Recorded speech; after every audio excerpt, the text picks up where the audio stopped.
India गठबंधन क्या है? नए पैकेजिंग में पुराना विपक्ष, नेता वही, पार्टी वही, फिर नाम बदलने से फायदा क्या? मीटिंग में प्रस्ताव रखकर हीरो बन गए राहुल, पर पीके के साथी ने दिया था ये नाम, मकसद है राष्ट्रवाद। यूपीए दिलाता था घोटालों की याद, लालू सोनिया सब थे परेशान। विपक्ष के लिए मोदी की ईमानदारी बड़ा खतरा।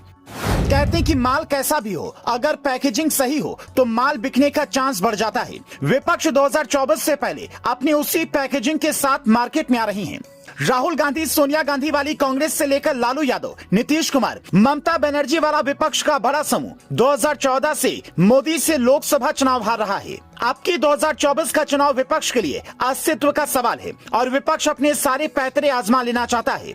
विपक्ष के नेता जानते हैं कि उनकी सबसे बड़ी कमजोरी है जनता के बीच उनकी छवि। विपक्ष के अधिकतर नेताओं पर करप्शन के आरोप हैं। अधिकतर नेता परिवार की पार्टी चला रहे हैं, हजारों करोड़ की संपत्ति के मालिक हैं। कुछ नेता तो करप्शन में जेल जा चुके हैं तो कुछ नेता जमानत पर हैं। विपक्ष का असली संकट यही है कि उनकी छवि दागदार है और यूपीए 2 के दौरान मनमोहन सिंह सरकार में इतने घोटाले हुए जिससे जनता त्रस्त हो गई और उसके बाद से कुछ नेता और पार्टियों की छवि जनता के बीच दागदार हो गई। इन्हीं विपक्षी नेताओं के लिए सबसे बड़ा संकट यह भी रहा कि इनकी छवि ऐसे समय में दागदार हुई जब नरेंद्र मोदी का भारतीय राजनीति में उदय हो रहा था। कहते हैं कि जनता की याददाश्त कमजोर होती है, लेकिन चूंकि देश में हर महीने कोई ना कोई चुनाव होता ही रहता है तो नरेंद्र मोदी ने कभी जनता को वो घोटाले और नाकामियों वाले दिन भूलने ही नहीं दिया। विपक्ष जनता के बीच अपना परसेप्शन ठीक करना चाहता है। यही कारण है कि राहुल से लेकर प्रियंका तक मंदिर घूमते हैं तो कभी भारत जोड़ते हैं। विपक्ष के नेताओं और पार्टियों पर भी यह आरोप लगता है कि वो देश विरोधी बातें करते हैं,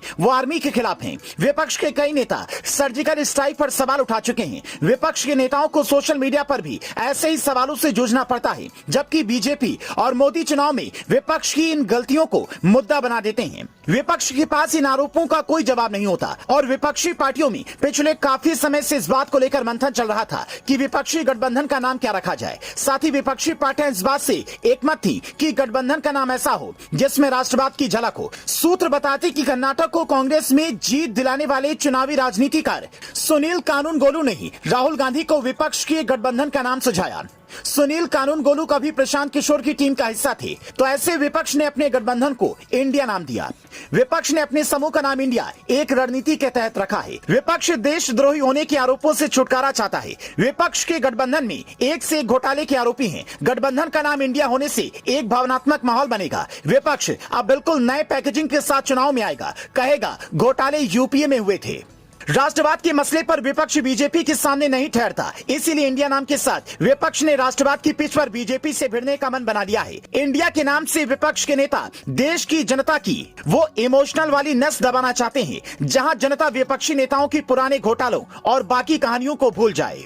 विपक्षी नेताओं ने अपने गठबंधन का नाम इंडिया तो रख लिया है, लेकिन कहीं ये पूरी कहानी इंटरनेट और ट्विटर तक ही न रह जाए। आखिर नेता जमीन पर जनता को क्या बताएंगे? जनता को गठबंधन इंडिया का मतलब क्या समझाएंगे? आखिर कोई चुनावी गठबंधन और देश का नाम एक तो नहीं हो सकते। विपक्षी अपने पुराने घोटालों को गठबंधन इंडिया के नाम के पीछे छुपा भी लेगा तो भी उसकी सबसे बड़ी समस्या से निजात कैसे पाएगा? विपक्ष की सबसे बड़ी परेशानी नरेंद्र मोदी 9 साल से देश के पीएम हैं। वो 12 सालों तक गुजरात के सीएम रहे, बावजूद इसके उन पर कोई भी भ्रष्टाचार का मामला नहीं है। नरेंद्र मोदी भारतीय राजनीति में जनता की नजर में कल्ट हैं, महानायक हैं। नरेंद्र मोदी सरकार पर बाकी पूर्ववर्ती सरकारों की तरह घोटाले के आरोप नहीं है। हालांकि विपक्ष ने कई बार कोशिश की कि कैसे भी पीएम मोदी को सीधे भ्रष्टाचार में घसीटा जाए।